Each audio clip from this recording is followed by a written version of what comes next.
Voyageuses, voyageurs, bonsoir. Dans cette vidéo, je vais vous présenter un des plus beaux spectacles de l'univers, les galaxies spirales. Il y aura une vidéo par type de galaxie et il y aura donc une suite. Êtes-vous prête? Êtes-vous prêt? Alors, c'est parti!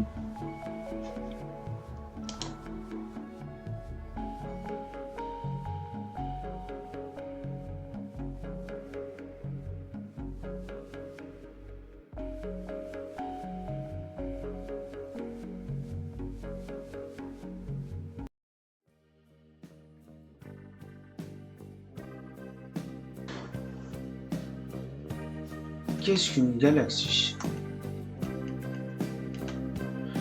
Une galaxie, c'est un amas de systèmes stellaires gravitant autour d'un ou plusieurs points. Ces points sont des trous noirs. Donc il y a au moins un trou noir au centre de chaque galaxie. Donc c'est les fameux points qui attirent tout. On parlera des trous noirs dans une prochaine vidéo qui paraîtra très bientôt.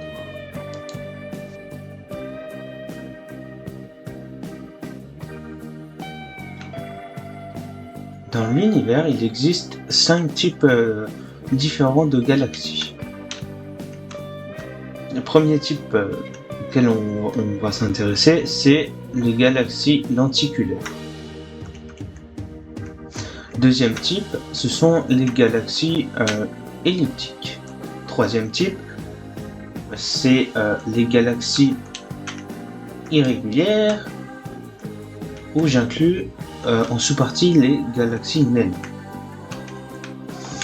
Puis nous avons un type de galaxie qui s'est venu se greffer il n'y a pas si longtemps que ça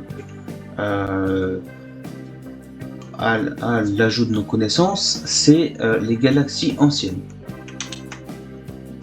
Et puis nous avons le sujet du jour, les galaxies spirales. Les types de galaxies peuvent évoluer car cela se fait en fonction des découvertes scientifiques et des découvertes plus ou moins récentes. Et surtout, ça dépend aussi beaucoup des technologies actuelles qu'on a ou qu'on n'a pas, quoi. Après la vidéo sur les galaxies spirales, nous allons nous intéresser aux galaxies anciennes. Puis il y aura une autre vidéo sur les galaxies irrégulières, incluant en sous-partie les galaxies naines. Puis nous nous intéresserons aux galaxies elliptiques. Et enfin, nous nous intéresserons aux galaxies lenticulaires, que je rassemblerai en une seule vidéo longue qui durera, je sais pas, peut-être 45 minutes, 1 heure, je sais pas combien ça va durer. Voilà. Maintenant, on peut s'intéresser au sujet du jour, ce sont les galaxies spirales.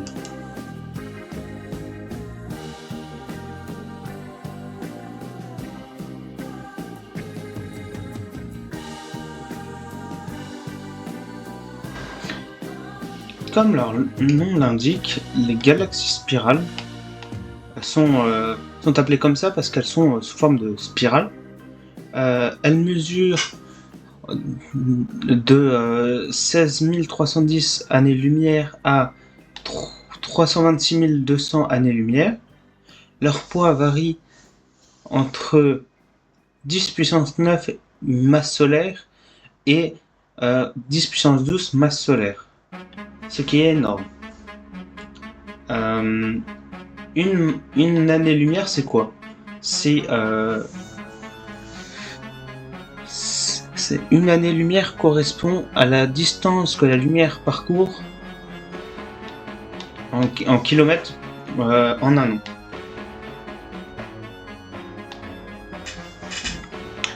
an. Soit 9460 milliards de kilomètres par an. Voilà ce que ça représente.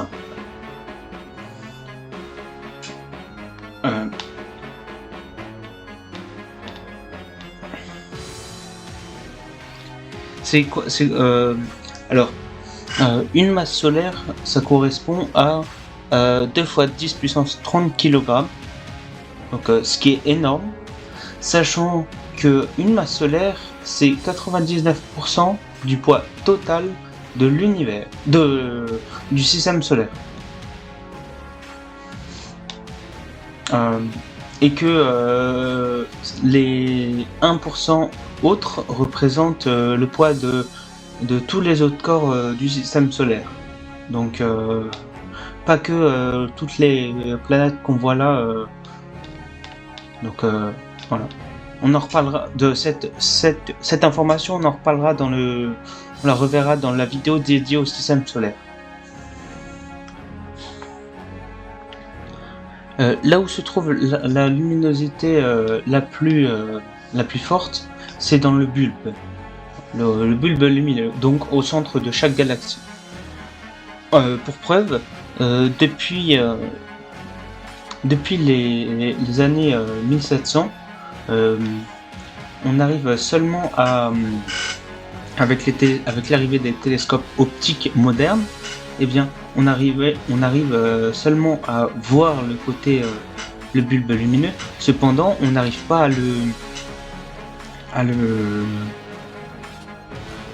à voir ce qu'il y a dedans. C'est seulement en 2022 que, avec l'arrivée du télescope EHT, qu'on a arrivé à détecter les deux trous noirs nommés Sagittarius A et Sagittarius A étoile. Donc maintenant qu'on a vu ça, on va voir le classement des galaxies spirales. Donc la première c'est SA, c'est t'as des bras serrés mais un gros bulbe à l'intérieur. Donc par exemple c'est le cas de la galaxie d'Andromède. Ensuite nous avons SB, c'est les bras modérés, donc comme vous pouvez le voir sur cette image. Ensuite nous avons SC, des petits bulbes mais des bras ouverts, comme vous pouvez le voir sur cette photo d'une galaxie. Nous avons ensuite les galaxies type SDSM. C'est des galaxies très irrégulières. Comme vous pouvez le voir ici, elle est un peu éparse, mais on distingue quand même des spirales. Ensuite, nous avons des SBA, SBB, SBC. C'est les spirales, les galaxies spirales barrées. Donc, comme vous pouvez le voir, ça fait une sorte de trait comme ça, bien visible. Et ensuite, nous avons les galaxies avec les barres faibles. Donc, on voit que c'est une symétrie, mais elles n'ont pas tout à fait. C'est pas aussi flagrant que tout à l'heure, quoi. Et bien sûr, elles ont des spirales. Ensuite, nous avons les galaxies SO, donc une galaxie lenticulaire ou transitoire. Donc voilà. Maintenant, on a vu tous les types de galaxies spirales. Intéressons-nous à ce qu'est la magnitude apparente d'une galaxie. En gros, la magnitude apparente d'une galaxie, c'est le fait que plus la magnitude apparente est petite, plus l'objet paraît lumineux. Par exemple, dans le ciel observable, le Soleil a une magnitude apparente de moins 26,7, tandis que Vénus est à moins 4, ce qui signifie que le Soleil est plus brillant que Vénus.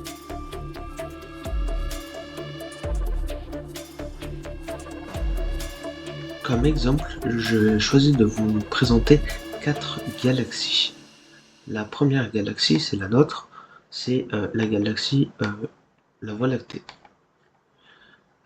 Elle se situe dans la constellation du Sagittaire, au centre. Son type, c'est une SBBC. Elle a une magnitude apparente dans le ciel nocturne de -6, ce qui est énorme. Ensuite, nous avons la galaxie M31, ou aussi appelée la galaxie d'Andromède, qui se situe dans la constellation du même nom, donc la constellation d'Andromède, et son type c'est une SASB. Elle a une magnitude apparente de 3,4, sachant qu'elle va fusionner avec la Voie lactée dans des milliards d'années.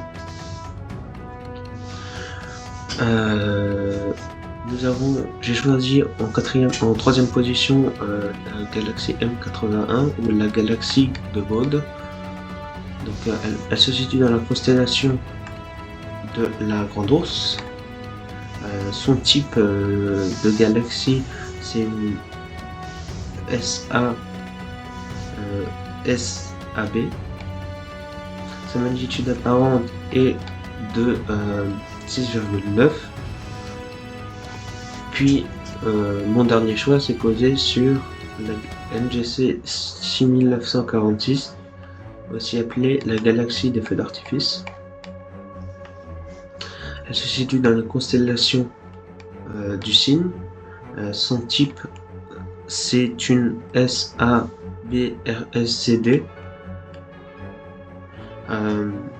Et elle a une magnitude apparente de 8,9.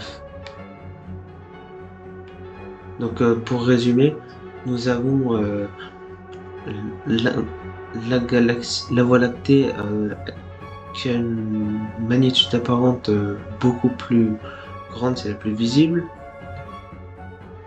Et ensuite nous avons la galaxie d'Andromède, puis nous avons la galaxie de M81, et nous avons la galaxie des feux d'artifice. Sachant que c'est un exemple, ces 4 exemples ne sont pas forcément exhaustifs dans l'ordre, puisque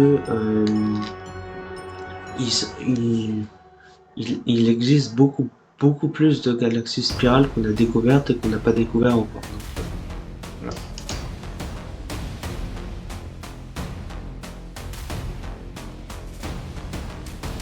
Intéressons-nous maintenant au cas de notre galaxie, la Voie lactée.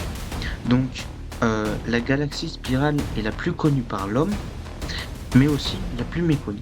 En effet, vu que nous faisons partie de notre propre galaxie, la Voie lactée, nous ne pouvons pas savoir à quelle forme exacte elle ressemble, vu que l'on n'a jamais réussi à envoyer une sonde prendre une photo entière de notre galaxie. Cependant, ce qu'on peut faire, c'est une sorte de reconstitution. Et donc la sonde la plus lointaine envoyée par les humains, c'est Voyager 2. On fera une vidéo à ce sujet, qui est seulement dans le vide intersidéral juste après notre système solaire. Donc très largement en dessous de prendre une photo globale de la galaxie. On sait seulement que la Voie lactée a 2 trous noirs en dessous, Sagittarius A et Sagittarius A étoile.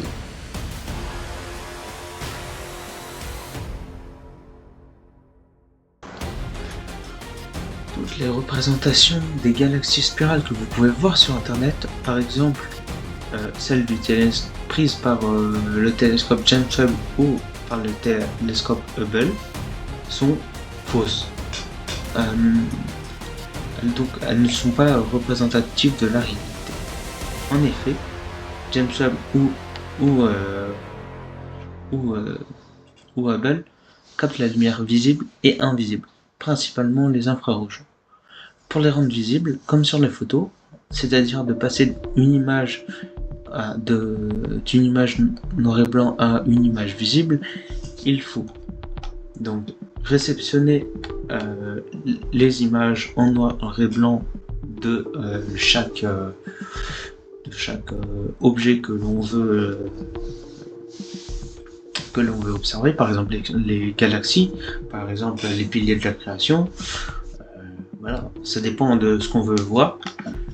Ensuite, on va appliquer dans un premier temps un filtre rouge pour détecter les longueurs d'onde les plus longues, donc ce qui signifie les objets les plus lointains par rapport à nous, et les objets les plus riches en hydrogène. Ça peut être les deux.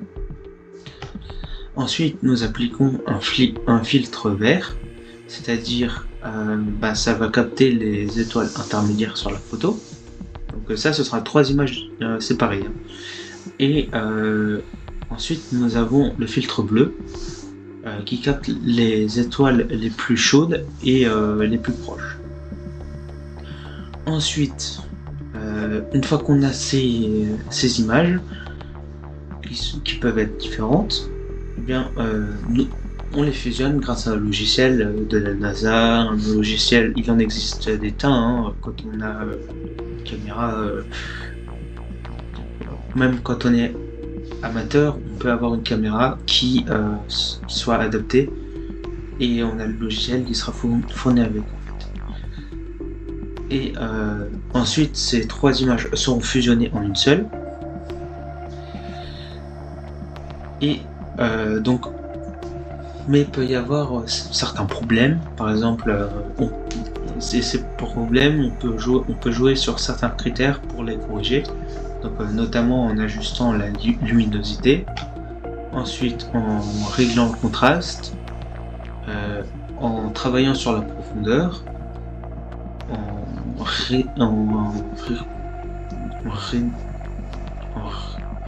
en faisant une réduction du bruit, et en accentuer les détails. Donc par exemple, si on veut faire ressortir des étoiles, et ben on va utiliser par exemple le contraste. Si on veut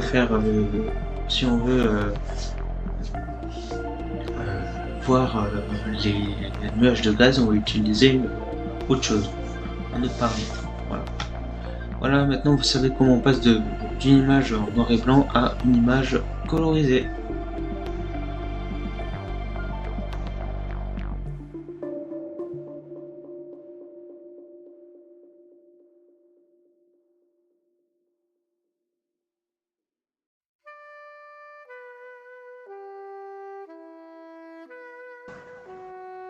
Merci d'avoir regardé la vidéo. N'hésitez pas à liker si la vidéo vous a plu, à commenter pour savoir ce que j'ai à améliorer et ce que j'ai à vous proposer comme sujet, à proposer des sujets en lien avec l'astronomie et l'aérospatiale que je pourrais aborder sur cette chaîne, et dire ce que vous en avez pensé de la vidéo. Je les lirai toutes et j'essaierai d'y répondre. Et n'hésitez pas à vous abonner, ça m'aide beaucoup, et surtout ça me permet d'avancer. Une vidéo prochaine sera réalisée sur Sophie Anno, et une autre sur Ariane 6 version 1 et Ariane 6 version 4 du coup. Voilà, à plus tard.